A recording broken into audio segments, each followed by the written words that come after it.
Vous écoutez le podcast Débrouillard, l'émission de ceux qui s'en sortent avec les moyens du bord, en prenant le contrôle de leur temps, de leurs revenus pour pouvoir vivre et travailler selon leurs propres règles. Chaque semaine, discutons entrepreneuriat, productivité, technologie, philosophie et psychologie avec des personnalités exceptionnelles. Pour ceux qui écoutent pour la première fois, si ce podcast est quelque chose qui vous plaît, alors je vous serais très reconnaissant d'en parler autour de vous rendre sur Apple Podcasts ou toute autre application de podcast de votre choix et me laisser une évaluation. C'est ce qui m'aide le plus. Pour ceux qui suivent un peu l'actualité, l'Afrique connaît actuellement une véritable révolution numérique. La croissance exponentielle des smartphones ces dernières années et plus généralement des mobiles en sont les premières causes.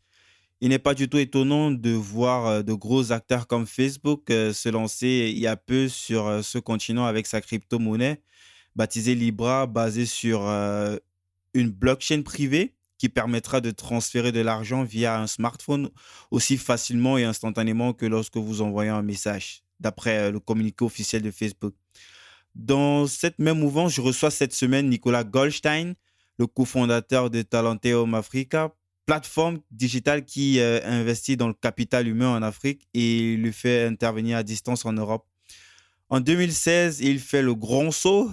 Cet entrepreneur français à succès a tout quitté de sa vie parisienne pour réaliser son rêve mauricien.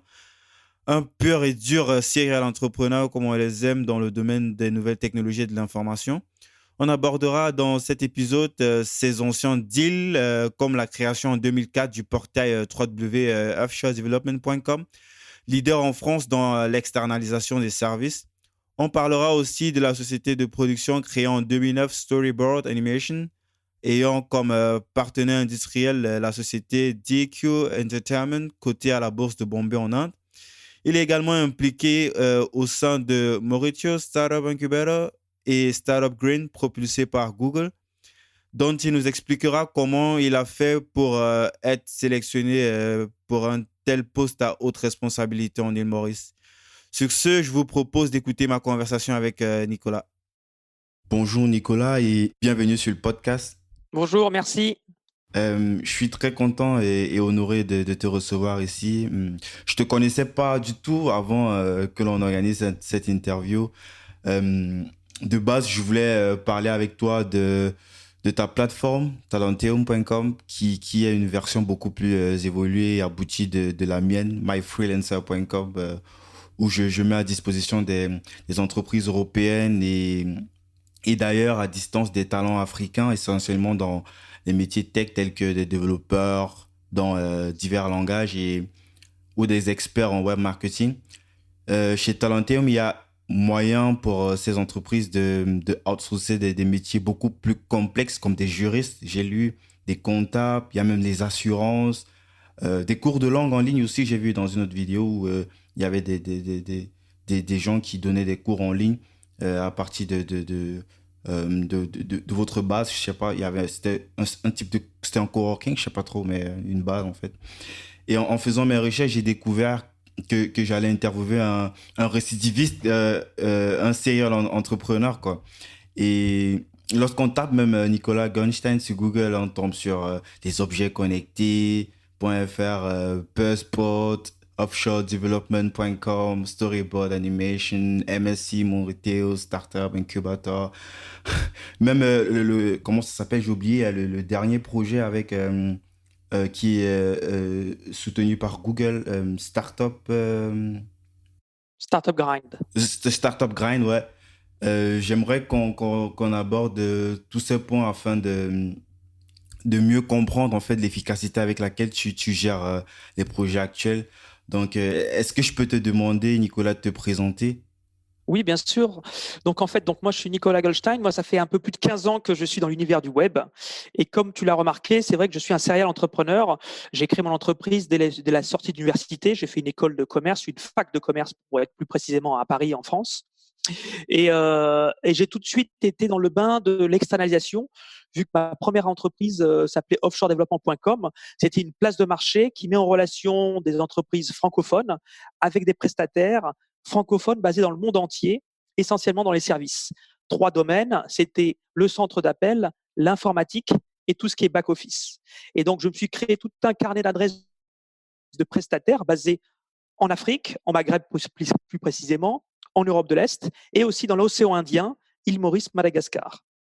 Et donc maintenant, je suis basé à l'île Maurice, où depuis un peu plus de 4 ans maintenant, où j'ai décidé tout simplement d'implanter mon entreprise à l'île Maurice, tout simplement parce que je pense que l'île Maurice, qui est un pays du continent africain, est un parfait hub pour tout simplement rayonner sur toute l'Afrique et un parfait hub entre l'Asie, l'Afrique et l'Europe. Et c'est pour ça que maintenant, on travaille à partir de Maurice, à distance, pour nos clients qui sont essentiellement basés en Europe et bientôt aux États-Unis. Ah, top. Maintenant, en ce qui concerne mes autres activités, tout ce que tu as cité, c'est ce que j'ai pu faire avant. C'est vrai que je suis assez précurseur sur certains domaines. Les objets connectés, j'ai acheté ce nom de domaine il y a plus de 8 ans. J'en ai créé un portail que j'ai revendu avant de venir à l'île Maurice. Certes, je ne l'ai pas vendu des millions, mais c'était simplement mon activité de web marketing où je crée des sites web et j'essaie de tout simplement de leur trouver un client. Ensuite, lorsque je suis arrivé à Maurice, moi j'ai créé un incubateur de start-up qui s'appelle Mauritius Startup Incubator, qui a été accrédité par le gouvernement local.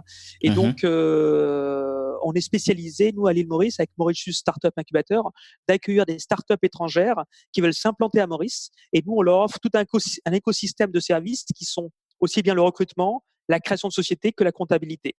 Et en fait, ça nous permet tout simplement de transmettre un savoir-faire parce qu'en fait, Maurice se développe dans les nouvelles technologies, mais un petit peu en retard par rapport aux États-Unis ou en Europe.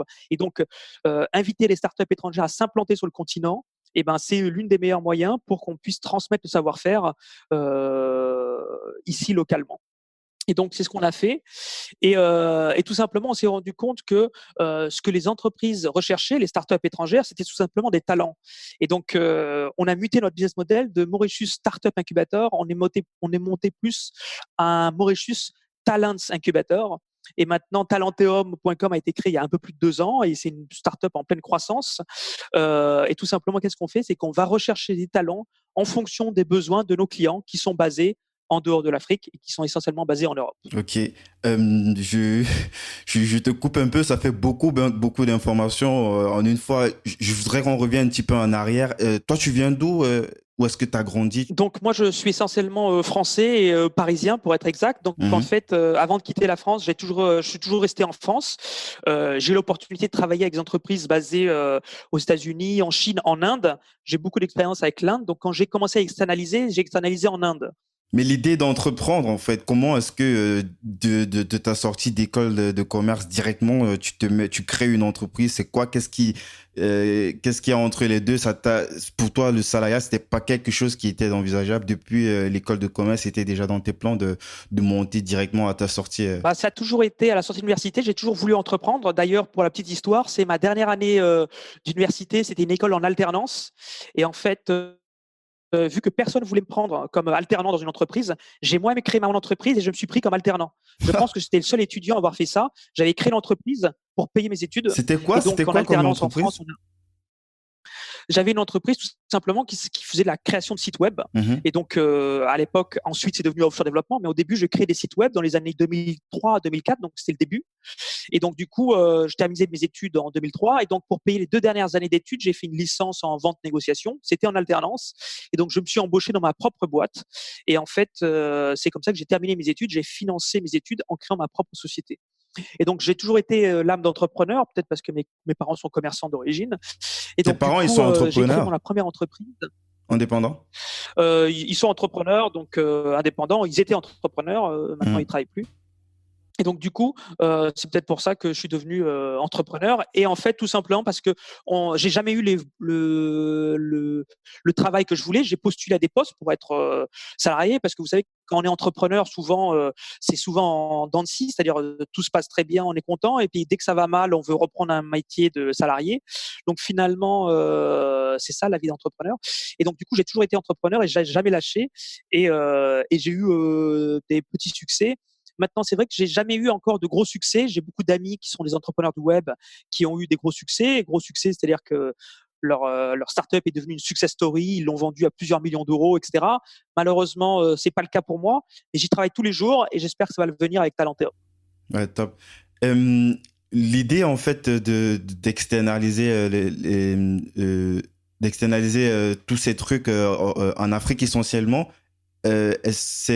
comment est-ce que l'idée t'est venue, en fait, d'utiliser des talents qui viennent de ces continents-là, en fait? Alors en fait, c'est un petit peu par opportunité. En fait, quand j'ai voulu m'expatrier, on ne savait pas exactement où s'expatrier avec ma femme. Donc on avait des opportunités soit sur Londres, soit en Espagne, soit en Asie, soit éventuellement aux États-Unis. Et donc du coup, finalement, l'île Maurice que je connaissais un petit peu, vu que j'avais déjà travaillé à l'île Maurice essentiellement dans le milieu des centres d'appel, je me suis dit que pour l'île Maurice, c'est le continent africain. L'Afrique n'a jamais été exploitée en termes de talent, de main-d'œuvre. Je me suis dit qu'il y a peut-être quelque chose à faire. Et vu qu'on est parti pour s'expatrier pour de longues années, je me suis dit l'objectif, c'est de s'implanter dans un pays où encore tout est à faire, un pays et un continent. Et donc c'est pour ça que je me suis installé à l'île Maurice, parce que je pense que c'était le meilleur pays pour commencer une activité. Le gouvernement ici est très proactif. On parle français et anglais, donc La monnaie pour aussi. mes enfants, c'est intéressant d'avoir la monnaie. On peut parler en euros, dollars ou en roupies. Donc en fait, c'est un des meilleurs pays pour commencer à travailler en Afrique. Et il y a de plus en plus d'Africains qui s'implantent aussi à l'île Maurice pour travailler avec l'Afrique. C'est ce que je me rends compte. Et lors de ma dernière euh, lors de mon dernier salon que j'étais à Vivatech, j'ai rencontré beaucoup d'entrepreneurs africains qui veulent et qui vont venir s'implanter à l'île Maurice, et on va les aider tout simplement pour travailler avec l'Afrique. Donc du coup, j'ai travaillé avec l'île Maurice, et maintenant, vu qu'on a réalisé notre proof of concept à l'île Maurice, maintenant on va tout simplement, comme on dit dans le business, scaler notre business, donc s'accroître. Top. Scaler, ouais, c'est vrai que c'est un thème qu'on a généralement souvent utilisé dans ce podcast. Les gens doivent déjà se familiariser à ce thème qui consiste à faire croître un modèle qui fonctionne à petite échelle de façon exponentielle, quoi. Donc, euh, euh, pour revenir sur l'île Maurice, tu as dit qu'il y a plein d'entrepreneurs, même des entrepreneurs africains qui s'installent petit à petit sur cette île pour monter, pour faire du business. Et c'est dû au fait que c'est une politique en fait de ce pays de mettre en avant les gens qui se lancent ou à quoi est dû le fait que j'imagine que le gouvernement soutient totalement ce genre d'activité. Exactement. Donc l'État est déjà très proactif depuis plus d'une dizaine d'années. Au départ, ça a été dans le centre d'appel, tout simplement parce que le centre d'appel est consommateur de main-d'œuvre. Et pour qu'il y ait presque 0% de chômage, ce qui n'est pas le cas encore, mais il crée tout simplement des niches. Donc il y avait des niches dans le centre d'appel, vu qu'on a une très Mhm. bonne communication avec un réseau, une fibre optique entre l'île Maurice et l'Europe. Ensuite, on a une main-d'œuvre bilingue français-anglais, et tout simplement, ils ont tout simplement fait un appel d'air à toutes les entreprises essentiellement francophones pour s'implanter à Maurice, former du personnel et l'embaucher. Il faut savoir que Accenture à Maurice, qui est un grand groupe dans les nouvelles technologies, a plus de 1200 personnes à l'île Maurice. Et ensuite, on a plein d'autres Ouais. entreprises françaises dans l'assurance qui sont basées ici. On a Allianz, AXA, Mondial Assistance. Ils ont tous un centre de back-office basé à Maurice. Donc, du coup, cet écosystème a fait que on a une population qui est certes petit en termes de nombre, c'est-à-dire que à Maurice, on se compare souvent à l'Inde, mais c'est vraiment une miniature de l'Inde en francophone. Ouais, top. Je vais essayer de faire peut-être un parallèle avec moi, je suis d'origine camerounaise et j'ai lu que dans la plupart de tes entreprises, notamment ton incubateur, il y a tu interagis avec plein d'entités au Cameroun et je me demandais comment est-ce que le Cameroun ou d'autres pays africains peuvent tirer parti de ce modèle que tu as mis en place avec ton entreprise, notamment avec MCI. Ok, donc MCI, c'est Mauritius Startup Incubator. Donc en fait, c'est vrai qu'on a des liens assez forts avec le Cameroun. Par exemple, actuellement, dans le process Talenteum, les talents qu'on recrute le plus dans le continent africain, c'est les Camerounais. Après les Mauriciens, c'est les Camerounais, tout simplement parce qu'on s'est rendu compte qu'ils ont un bon système éducatif. Et en ce qui concerne les ingénieurs, lorsqu'on leur fait passer des tests, ou nos clients leur font passer des tests, ils réussissent souvent les tests parce qu'ils ont un bon spirit et un bon mind, comme le disent certains de nos startups. Donc, beaucoup de nos talents qu'on fait venir à Maurice sont des Camerounais. Et aussi, ils sont francophones, c'est l'une des opportunités que l'on a. Après, nous, on travaille aussi avec des Nigérians. Il faut savoir que le Nigeria est un des œuvres, et il y a de plus en plus d'entreprises, souvent américaines, qui forment et qui investissent beaucoup sur le Nigeria. Mhm. Et à côté de ça, on travaille avec le Bénin et la Côte d'Ivoire. Le Bénin aussi, on a beaucoup d'opportunités avec des personnes avec un excellent niveau. Souvent, ce sont aussi des Béninois qui ont travaillé en France et qui reviennent, ou qui ont fait leurs études en France et qui reviennent dans le pays. Et souvent, nous, avec Talenteum, on est l'une des plateformes qui leur donne un travail à distance. Nous, ce que l'on fait, c'est qu'on donne du travail à distance. Et notre vision, c'est de donner du travail aux talents africains à distance afin de garder la valeur dans leur pays d'origine. Et en plus de cela, vu le niveau de vie qui est beaucoup moins élevé que les pays occidentaux, ils ont un salaire qui est largement raisonnable par rapport à la moyenne et qui, par rapport à une entreprise qui est basée en Europe, est beaucoup plutôt intéressante, quoi. Parce que là, il a une bonne performance et à un prix plutôt abordable, quoi. Exactement. Après, c'est vrai que beaucoup d'Africains de la diaspora qui ont travaillé aux États-Unis, en Angleterre, en France, quand ils reviennent dans leur pays, ils sont bien informés qu'ils vont pas gagner autant. Donc, ils font un effort sur leur salaire par rapport à ce qu'ils gagnaient en France ou en Angleterre. Mais ils ont plus ou moins, on a la compétence d'une personne qui connaît bien son pays et qui est à niveau égal, un petit peu moins cher, parce que le niveau de vie est moins cher. Par exemple, à l'île Maurice, il faut savoir que lorsqu'on paye par exemple une personne, disons 500 euros, il faut multiplier par 4 pour avoir le même niveau de vie qu'en France. Donc, quelqu'un qu'on paye 500 euros à l'île Maurice, c'est comme s'il gagnait 2000 euros en France, parce que le niveau de vie est différent par rapport à la France. Donc, c'est pour ça que parfois, on a des gens surtout des donneurs d'ordre, ils sont payés pas assez cher, ou ils sont payés trop cher. En fait, chaque pays a son niveau à son niveau, et donc il faut savoir connaître les coefficients pour connaître quel est le vrai niveau de vie dans chaque pays. Ouais, effectivement, je partage complètement. Et est-ce qu'on peut revenir un petit peu sur les services que Talenteum promeut? Also, notamment, on a déjà parlé de, de- du télétravail via les cours de langue. Il y a aussi des développeurs sur WordPress. Est-ce qu'il y a des trucs encore beaucoup plus techniques, des gens qui sont beaucoup plus spécialisés comme des UX design Oui, donc en fait, chez Talenteum, nous, on n'est pas une plateforme spécialisée dans un domaine en particulier. Nous, on est vraiment cross-plateforme, et on donne la possibilité à plus d'une dizaine de métiers d'exercer, essentiellement des métiers qu'on peut faire à distance. Donc, qu'est-ce qu'on peut faire à distance? On peut faire, bien entendu, de l'informatique, du design, on peut faire du droit. Donc, par exemple, dans le droit, on travaille pour des sociétés d'intelligence artificielle basées en France, sur lesquelles ils nous ont demandé de chercher des juristes qui ont déjà travaillé avec des cabinets d'avocats, etc. Donc, nous, on leur met à disposition des juristes, et ils aident le machine learning, l'intelligence artificielle, à devenir de plus en plus intelligente. Et pour ça, il faut pas simplement des gens avec un faible niveau, mais des gens avec du haut niveau. Et on trouve des gens à haut niveau à Maurice qui maîtrisent le droit français et anglais, et ils aident ce qu'on appelle la machine learning à devenir de plus en plus intelligente. Donc ça, c'est un des métiers qu'on a inventé. On a des clients qui nous ont demandé des transcripteurs. Qu'est-ce qu'on fait? C'est qu'on va retranscrire tout ce que des youtubeurs parlent dans leur blog, tout simplement pour les mettre dans un logiciel. Et ce logiciel-là, on va créer un peu d'intelligence artificielle pour comprendre et détecter en fonction de ce que chaque blogueur est en train de parler. On va avoir aussi, par exemple, des comptables.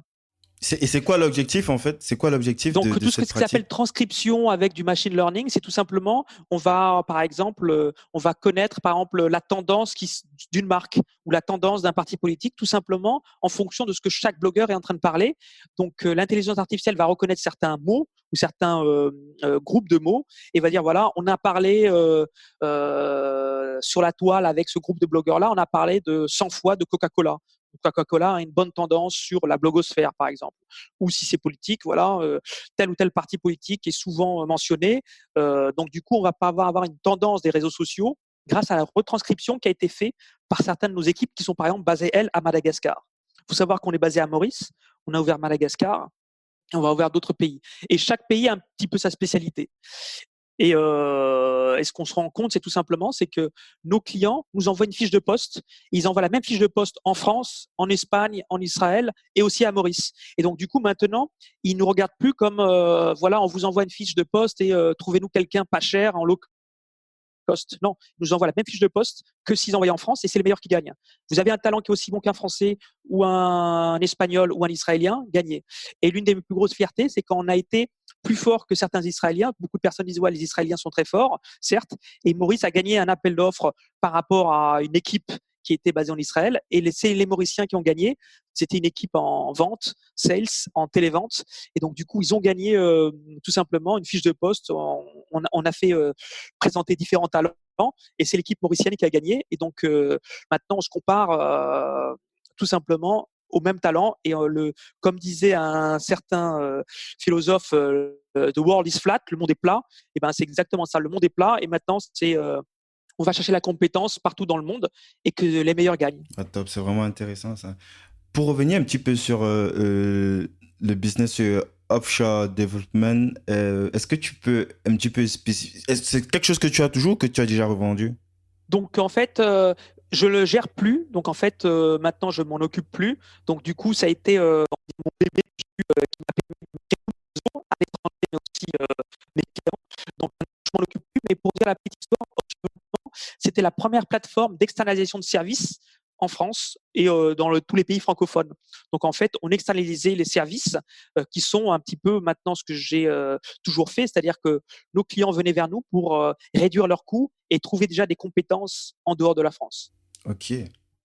Et pour la petite histoire, en 10 à 15 ans d'externalisation que j'ai pu monter, je pense que j'ai dû au moins placer 2 à 3 000 personnes dans le monde entier, bon, ce qui est petit à mon échelle, mais j'étais seul à l'époque. À l'époque, 2 ouais. à 3 000 personnes, 2 à 3 000 personnes dans le monde entier, que ce soit le Maghreb, l'Europe de l'Est et l'océan Indien avec Maurice et Madagascar. J'ai dû faire travailler 2 à 3 000 personnes grâce à cette plateforme web qui était une marketplace. Et c'est essentiellement de la mise en relation où c'est un vrai suivi, un petit peu comme les marketplaces avec lesquels on a l'habitude, qui font un suivi jusqu'au paiement, qui suivent tout le process jusqu'à ce qu'il y ait soit, par exemple, un conflit. Est-ce qu'il y a un vrai suivi jusqu'à ce que le client dise, ouais, je suis satisfait et puis les fonds sont reversés d'un point A à un point B? Donc, en fait, offshore développement était simplement une mise en relation. On n'était pas tiers de confiance. Donc, nous, on mettait simplement en relation des prestataires et des donneurs d'ordre, en sachant que le business model était le suivant. Les prestataires qui voulaient répondre à des appels d'offres doivent payer un abonnement annuel. Et donc, c'est le modèle qui existe toujours. Donc, en fait, c'est simplement un site de marketplace et de mise en relation sans aller jusqu'à la garantie du résultat ou aller jusqu'à la prestation de service. Et donc, pour ensuite, donc j'ai eu cette activité-là qui m'a permis de me créer mon réseau, mon expérience. Et c'est comme ça que j'ai créé Talenteum, où là, on est tiers de confiance, on met à disposition du personnel et on garantit à ce que le personnel soit bien présent et qu'il soit actif pour votre entreprise tous les jours. Donc c'est pour ça que on va dire que j'ai une grande expérience dans l'externalisation et l'externalisation nearshore, offshore, tous ces termes-là. Et tout simplement, c'est que j'ai bien connu le modèle indien, le modèle Europe de l'Est, Afrique du Nord, et maintenant donc on s'attaque au marché de l'Afrique en général et de la main d'œuvre. Et maintenant, ce qu'on fait avec l'Afrique, c'est que tout simplement, c'est que je crois en l'Afrique tout simplement parce que l'Afrique est un continent jeune et c'est un continent à devenir. Il faut savoir aussi qu'il y a beaucoup de personnes qui sortent d'université et qui sont au chômage et qui trouvent pas leur voie. Donc, ce qu'on fait nous aussi, c'est qu'on les pousse à devenir de plus en plus employables en leur donnant des formations courtes, ce qu'on appelle des formations d'employabilité, pour qu'ils puissent sortir d'université, mais également avoir un minimum de background pour travailler avec des entreprises européennes ou américaines. Et on leur dit ce que les entreprises européennes ou américaines recherchent. Et c'est ça qu'il faut aller, c'est pour les métiers. C'est quoi comme formation dans quel genre de domaine, de quel genre de métier? C'est très simple, en fait, c'est les formations, c'est en fonction de la personne que l'on a en face. Par exemple, là, j'étais avec quelqu'un de Côte d'Ivoire. Il est venu vers Talenteum, il dit voilà, Moi, j'ai un background mathématique et je suis très bon en Excel, donc je sais faire des macros et des micros sur Excel. Qu'est-ce que vous pensez que je devrais faire? Et donc, moi, je dis, bah, tu as typique le profil pour être un data scientist. Tu vas commencer en étant data analyst, tu vas analyser les données et tu peux devenir data scientist. Donc, ce que je te propose, c'est continue. Actuellement, il était assistant comptable dans une entreprise où il faisait beaucoup d'Excel. Ce que tu vas faire, c'est que tu vas monter en compétences. Et pour monter en compétences, voilà une ou deux formations que tu dois suivre qui existent en ligne, avec des vidéos, avec des professeurs à distance. Elle coûte pas très cher, elle coûte quelques centaines de dollars et tu l'as acquis. Et c'est des formations que tu fais en 3 à 4 mois. Et donc, cette personne-là, je l'ai poussée et il va se payer lui-même sa formation pour devenir data scientist. Donc, ils vont étudier certains langages comme le Python, mais Mhm. également comment passer de l'Excel à être data scientist. Donc, ce sera un data scientist junior. Mais c'est comme ça qu'on va monter en compétence quelqu'un qui était, il avait vocation à être comptable. Maintenant, on fait migrer de comptable à data scientist, qui sont métiers qui sont de plus en plus recherchés. Et l'idée, en fait, c'est directement de l'insérer ou de lui donner cette compétence et c'est à lui de se démerder, en fait, pour trouver. Ben, en fait, nous avec Talenteum, c'est plus la personne est sexy et plus il a des compétences qui sont recherchées, plus on aura une facilité à le placer chez nos clients partenaires. Donc, du coup, nous, plus on pousse les gens, on leur fait gratuitement des coachings d'employabilité, plus on a des talents qui sont formés. Donc, c'est ça la clé de Talenteum, c'est qu'on a toute une équipe de coaching qui aide gratuitement ou payant en fonction de ce qu'ils demandent les personnes à avoir à avoir tout simplement une certaine employabilité sexy pour nos clients. Top. Un autre domaine, par exemple, des gens qui sont très bons en télévente, qui étaient dans le call center avant, et ben ces gens-là, on leur dit, vous savez, si vous n'allez pas faire ça toute votre vie, par contre, il faut connaître certains logiciels comme HubSpot, Salesforce, et plus vous allez maîtriser les logiciels, et si vous êtes bon commercialement, vous allez être tout simplement un commercial nouvelle génération qui sait générer du lead, qui sait utiliser le web. Et donc c'est ça. Donc les gens qui sont bons au téléphone, on va leur dire, nous, on va vous donner une formation pour être le commercial de demain et pas être le commercial d'hier. En fait, il y a un suivi pour permettre aussi aux gens de se réaliser, c'est-à-dire en montant en, en performance, une évolution, en fait, que la personne sente qu'elle elle est pas juste, c'est pas juste une main d'œuvre, en fait, il y a une évolution constante à travers les formations Exactement. continues. Et ce que tu peux me dire j'ai vu dans une des vidéos où tu disais pour le personnel qui est sur place à Maurice, tu les pousses à chaque fois pour que chaque année ils essayent de faire cette sorte de formation continue, comme on peut retrouver souvent des petits MBA spécialisés, je En crois. fait, ouais, nous, on les pousse pas sur de la formation continue parce que si c'est de la formation continue, ils pourront pas être en entreprise. Nous, ce qu'on leur pousse, c'est plus sur des formations qui sont sous forme de MOOC, e-learning ou vidéo, qui leur permettent, en plus de leur travail, de se former. Quand ils rentrent le soir, ils peuvent faire 1 à 2 heures de vidéo pour se former à un métier ou améliorer leur métier. Donc, du coup, nous, ce qu'on pousse, c'est voilà, actuellement, tu es peut-être dans ton job, tu es très bien, mais si tu faisais cette formation-là, tu pourrais peut-être monter en compétences, améliorer ton salaire, etc. Nous, quand il y a des gens qui viennent vers nous, vu que maintenant on a plus d'une centaine de talents qui sont avec nous, lorsqu'il y a une personne qui veut augmenter son salaire, on lui dit pour augmenter ton salaire, prouve-nous que tu es bon dans quelque chose ou que tu es meilleur. Et souvent, on leur dit écoute, essaie de te faire certifier sur 1 ou 2 modules qui existent online, et comme ça, on pourra t'augmenter parce qu'en fait, pour t'augmenter, on les pousse eux-mêmes à progresser. Et il faut qu'on tout simplement qu'ils nous prouvent que demain, notre objectif, c'est que tu sois meilleur que du personnel qui est en France, du personnel qui est en Suisse, etc. Et pour ça, il faut que tu travailles et que tu t'améliores et tu regardes ce qui se passe tous les jours. Et Talenteum, c'est combien d'employés aujourd'hui en 2019? Donc actuellement, le groupe, on est un peu plus de 120 personnes. Mhm. Et en fait, c'est une entreprise qui a 2 ans d'existence, donc on est encore petit. Et l'objectif, c'est qu'on grandisse de plus en plus. Plus on aura de personnes à former, à qualifier, et Dieu sait qu'il y a beaucoup d'opportunités en Afrique, plus on va grandir. Et vu que notre modèle fonctionne, maintenant, il n'est plus qu'à grandir et à scaler le business. Ouais, top. Donc, aujourd'hui, c'est quoi les critères en fait pour bosser pour Talenteum, pour être un talent de Talenteum qui pourrait potentiellement vendre ses compétences à l'étranger? Alors en fait, nous, le seul critère qu'on a besoin, c'est qu'il faut que la personne parle bien français et qui écrive bien français. ou qui parlent bien anglais et qui écrivent bien l'anglais. Donc avant tout, faut tout simplement avoir des gens qui sont quand même formés, qui ont un minimum de bac+2, c'est-à-dire qui ont fait des études. Et ensuite, à ces gens-là, en fonction de leurs compétences, donc s'ils sont littéraires, on va les mettre plus dans du sales marketing ou tout ce qui touche à l'écriture.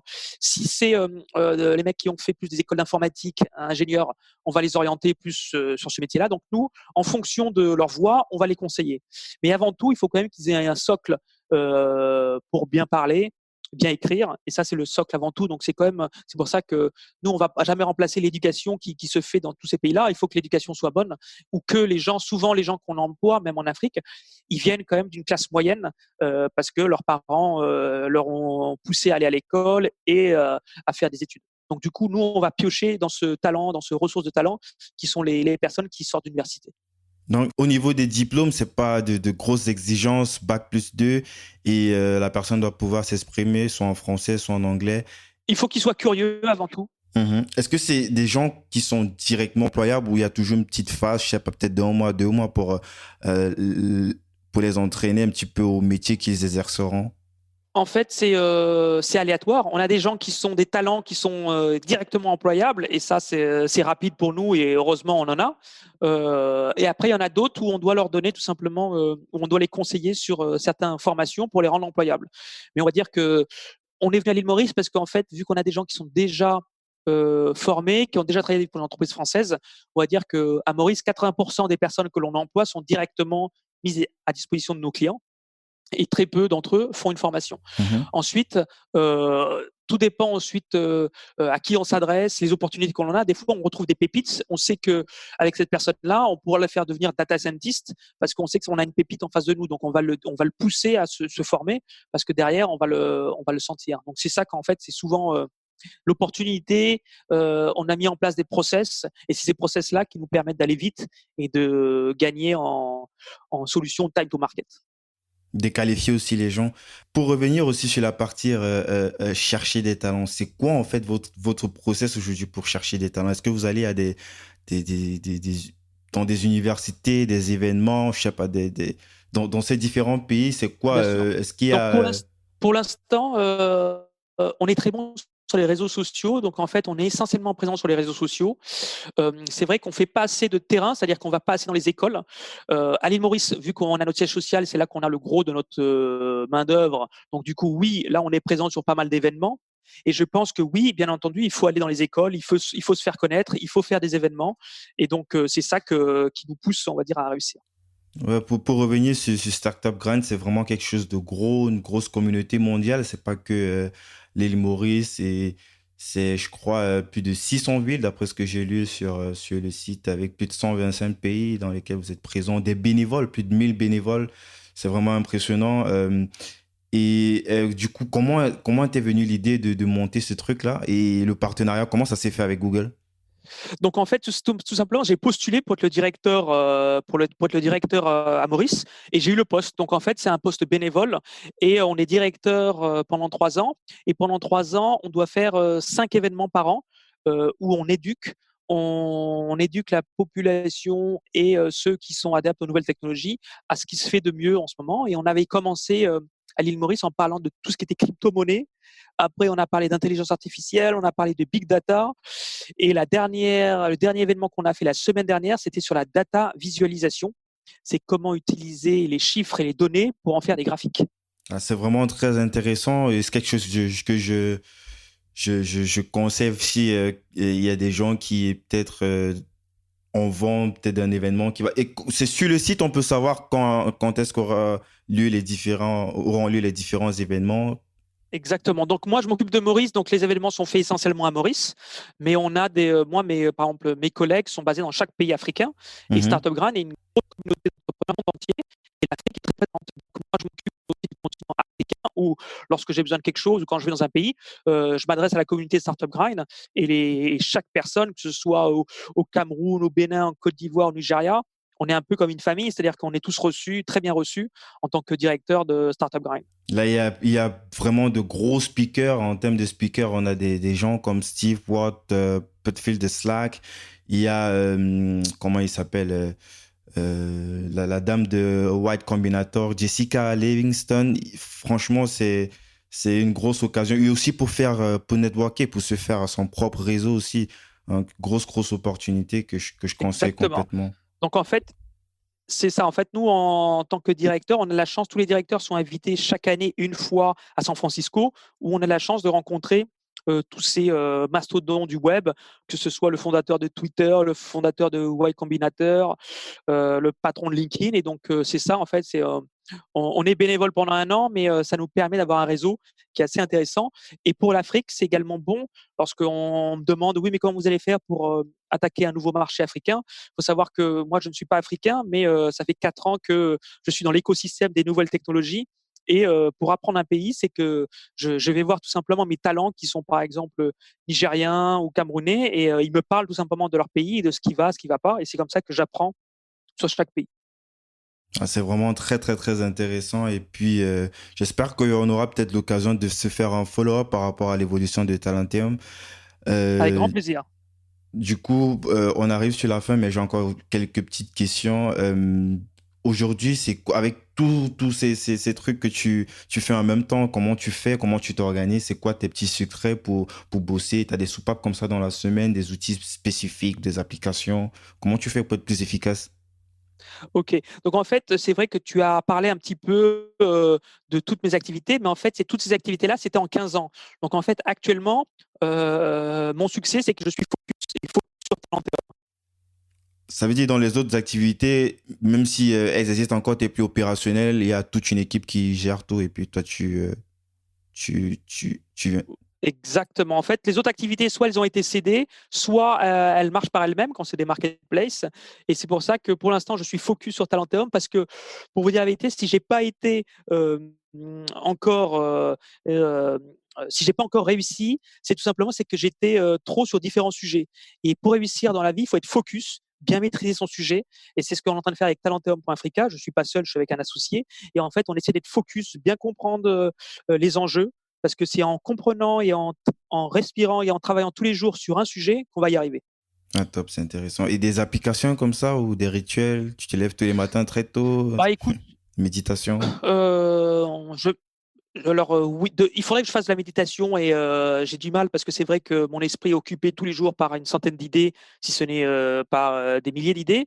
Donc du coup, il faut que je fasse de la méditation. J'en fais pas encore, mais je commence à lire un petit peu tous les jours et c'est ce qui me permet de me relaxer tous les matins. Donc je me lève plutôt tôt. À l'île Maurice, il faut savoir qu'on se lève très tôt ici, donc on se lève vers 6 heures du matin.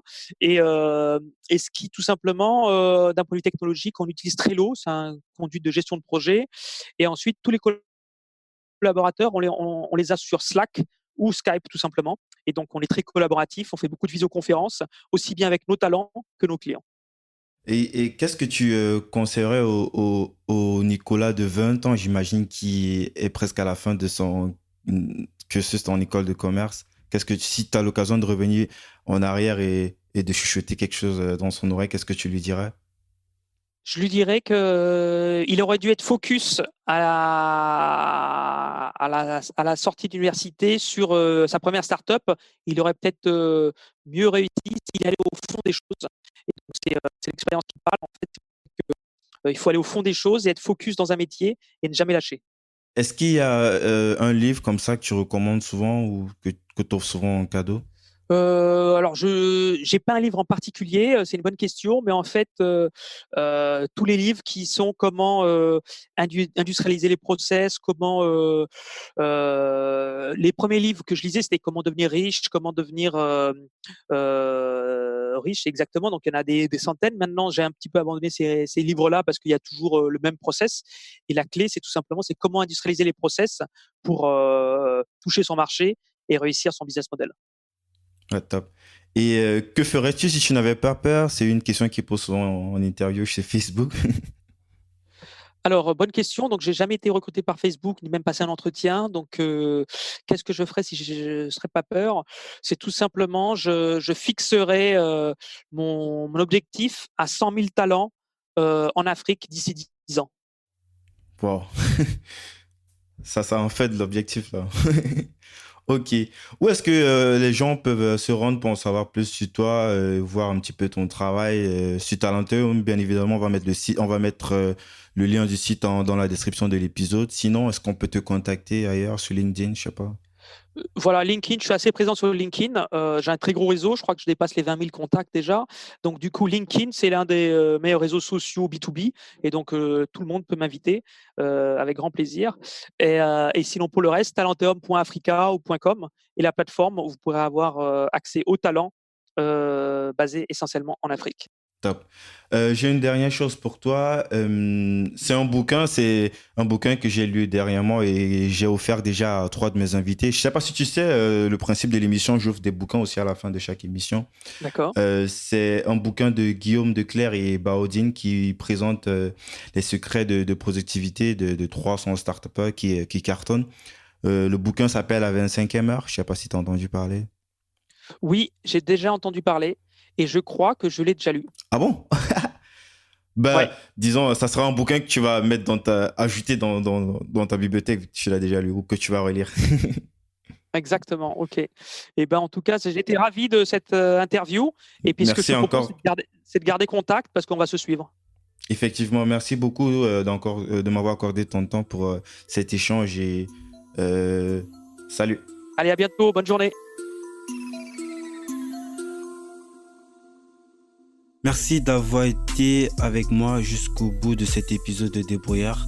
Si vous avez apprécié l'émission, la première chose à faire est de le dire à l'invité via les réseaux sociaux. Vous trouverez le lien de ses profils dans la description de l'épisode. Faites-le, c'est très important pour le remercier et pour montrer que Débrouillard est écouté. Presque aussi important, abonnez-vous au podcast et laissez un avis sur Apple Podcasts ou iTunes.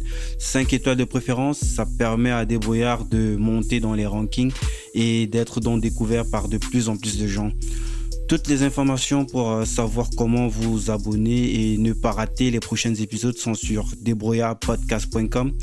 Et à cette adresse-là, vous trouverez les informations sur comment me laisser les évaluations iTunes. Enfin, pour ne rien rater, pour ne rien manquer des activités et des coulisses, vous pouvez me suivre sur LinkedIn en cherchant Débrouillard. Merci d'écouter ce podcast et à la semaine prochaine.